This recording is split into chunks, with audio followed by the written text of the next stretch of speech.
we make sure that that the machine that we use is very economical, especially the waste that we created.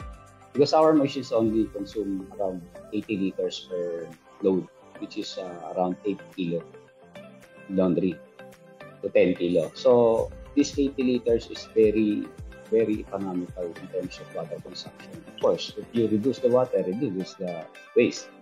And another thing is we try to innovate this dry cleaning system because they are using solvent.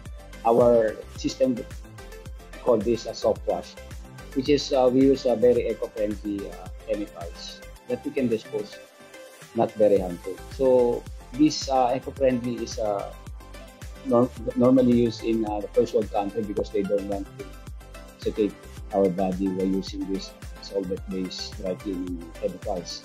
So another advantage. So, and we make sure that the electricity that we use is very efficient because our machine can consume only 700 watts.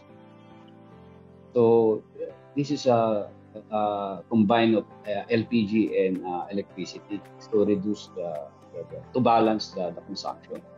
We don't use 100% electricity. Combine it with our LPG. So in that way, we can manage more drying system by using those more efficient way, which is the LPG.